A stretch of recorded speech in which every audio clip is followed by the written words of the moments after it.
Elden Ring is my first Souls game, and when I beat Phase 1 Melania, the screen goes black. Then, the cutscene plays, she succumbed to her injuries. But then, wait. The Scarlet Rot has blossomed for the third and final time, and she has become a full-fledged goddess of rot. That transition into Phase 2 with a brand new health bar has given me PTSD since then. Melania is a good 2 health bar boss, and how it usually works is that number 1, they shed their heavy armor to reveal another form.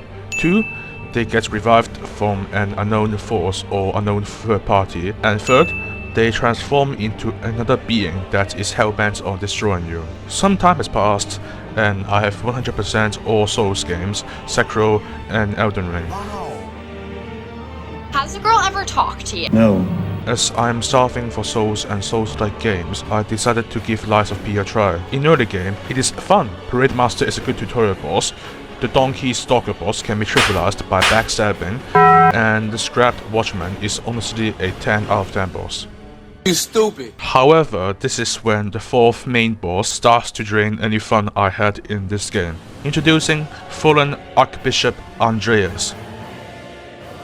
Superhero landing! The first phase is honestly pretty fun, parrying his swipes, his tongue, the charge attack. Then, the cutscene hits you and you realize, what the fuck? Second phase and a brand new health bar for the 4th main boss of a Souls-like game.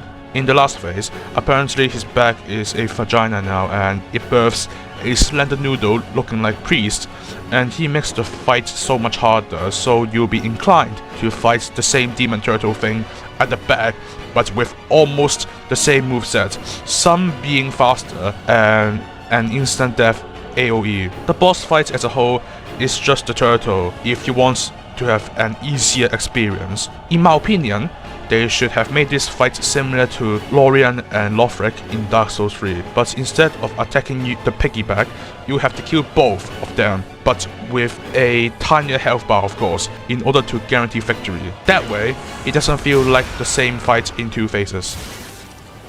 Yes! Yes! Let us move on to King of Puppets and Romeo. The 2 health bar makes sense since it's a puppet piloting a formidable mech suit, and it doesn't hurt when the fight is the best in the whole game. My reasoning, parrying and dodging are equally important in securing victory. In the first phase, you would need to parry most of his moves and occasionally dodge some attacks. However, he sheds his metallic cocoon and personally kicks your ass in phase 2, making him a fresh fighter on the battlefield.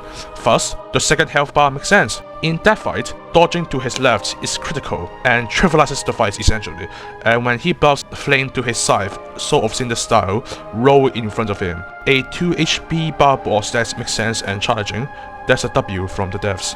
Then, Green Monster of the Swamp had to ruin the fun. Phase 1 is pretty much mostly parries.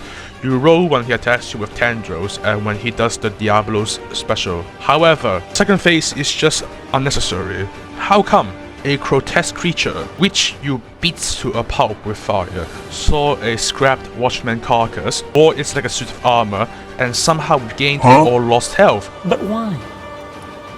Why would you do that? This, in my opinion, should be a half-health transformation. And of course, the fight is much harder, more HP, dealing more damage, and moving more rapidly around the arena, whilst throwing hands in the process. And trust me, it is not fun dealing with multi-hit combos while getting decay at the same time. In my opinion, I feel like the second HP bar is just unnecessary and the devs added it to increase the artificial difficulty. Also, this boss took the worst aspects of any boss in any From Soft game or any Souls-like game and times it by 10. Luckily for us, Laxasia the Complete is a 180 from the Green Monster. 2 health bars make sense since in the first phase, she is protected by a suit of tough metal armor. Then, she sheds it, similar to Goku taking off his weighted clothes, and decides to inherit the power of Zeus. I don't know which one is more confusing, her shooting lightning bolts or us having the ability to deflect said lightning back to her while wielding a metal weapon, which is a good conductor of electricity. Whatever. Also, her first phase is vastly different from the second phase, which is what Romeo succeeded and Green Monster failed at. The first phase, you pretty much parry a greatsword wielding opponent while watching out for the occasional grab attack, which she would attempt to do it up to 3 times. The second phase is very different, where you fight an entity that controls lightning. During this phase, you will have to be more defensive than offensive. That way the fight will tilt in your favor. I do get bothered by her delays and multi-hit combos though. Other than that, a solid boss, definitely in the top 3. Another W for the devs. The devs cooked with Laxasia then ruined the stew with the debut of Simon Manus. The first phase is pretty solid. He can be demolished by either parrying or dodging his moves. I always get annoyed when I try to parry his sweeping attacks, the hammer, but gets hit by his shoulder instead. Also, his movement is too erratic to predict. When he lifts his hammer up, I always assume that he will do the slam, but he just tucks it on his elbow, making me waste a precious damage opportunity. After wrecking him though, he grows desperate and ascends godhood in the second phase, which does not entirely make sense, but whatever. With a beefier health bar, projectiles that have the ability to instant kill you, telegraphed attacks, punishers that punish punishers,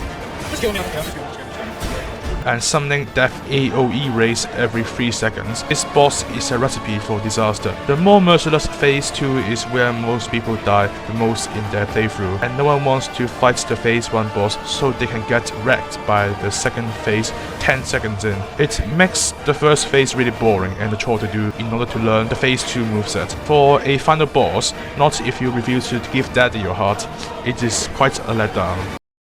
Finally, let's talk about the Nameless Puppet. He will show up if you refuse to donate your heart, and honestly, he's quite decent.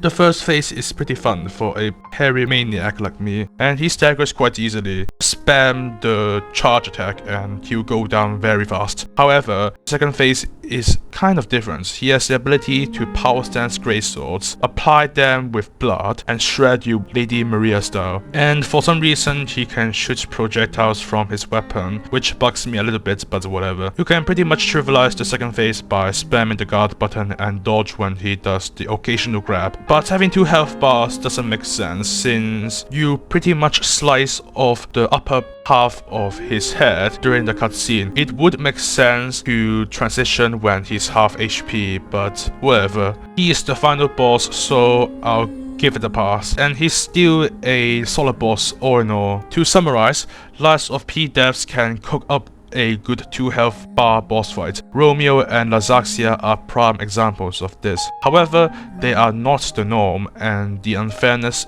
mainly artificial difficulty, multi-hit combos, similar movesets in 2 phases, and punishers from Green Monster and Simon Manus are what grinds my gears. I hope these issues concerning 2 health bar bosses do not carry over in the Dorothy game teased in the endgame credits.